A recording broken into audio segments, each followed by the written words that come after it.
ជំរាបសួរបងប្អូនទាំងអស់គ្នាថ្ងៃនេះខ្ញុំមានអារម្មណ៍ថាចង់ហូបចង្រិនតិចហើយណាមួយបងស្រីខ្ញុំដែលរស់នៅប្រទេសស្វីសឡែនហ្នឹងគាត់បានសូមផ្ញើខ្ញុំនឹងហូបជំនួសគាត់ផងដោយបងប្អូនទាំងអស់គ្នាដឹងហើយថាគាត់នៅណោះពិបាករករបស់ហូបមែនតែនបើសិនជាគាត់ទិញបានរបស់ហូបហើយមិនប្រកាសថារបស់ហ្នឹងវាដូចរបស់ដើមដែលនៅនេះទេគឺថាខ្ញុំអាណិតបងស្រីខ្ញុំមែនតែនក្នុងនាមជាបងស្រីម្នាក់គឺ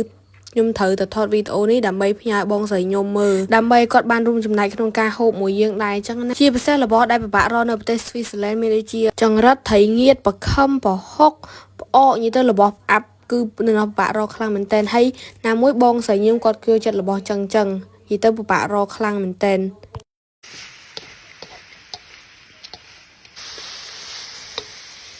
Yes Master Chef Master Chef លើទន្លេ អូយឥឡូវ Master Chef ថតម្ហូបឡើយថ្ងៃនេះ Master Chef សុំផ្លាច់ម្ដងហើយធ្វើម្ហូបនៅលើទន្លេម្ដងបងប្អូនទាំងអស់គ្នាខ្ញុំឆ្ងល់មួយពេលគេធ្វើលីងចង្រិតភាគច្រើនខ្ញុំឃើញគេដាក់ជាមួយនឹងស្លឹកក្រូចសើចបើតាមការឮរបស់ខ្ញុំគេដាក់ស្លឹកក្រូចសើចដើម្បីឲ្យចង្រិតរបស់យើងមានភាពស្រួយល្អ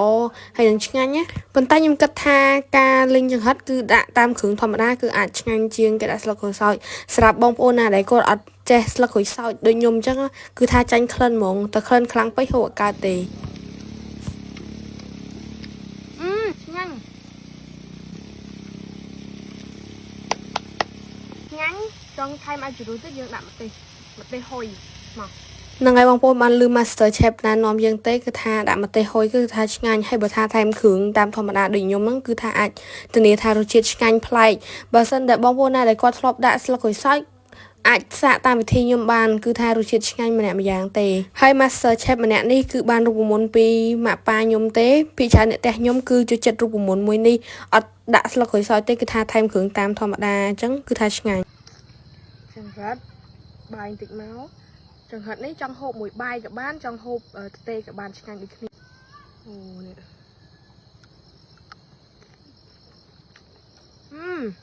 ឆ្ងាញ់ណា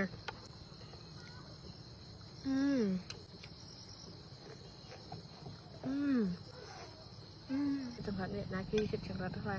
ងណាញ៉ាំមើលឆ្ងាញ់ណាស់មិនខ្ញុំហូបតែឯងទេគឺខ្ញុំហូបជំនួសបងស្រីខ្ញុំដែលគាត់នៅស្វីសណាគាត់ផ្ញើខ្ញុំហូបផងដោយសារទៅនៅណោះអត់មានចង្រិតទេអញ្ចឹងមានតែនៅនេះមានចង្រិតអញ្ចឹងយើងហូបផ្ញើគាត់អញ្ចឹងណាឧបកិច្ចគាត់អញ្ចឹងទៅនេះបាយបាយបងប្អូនទាំងអស់គ្នា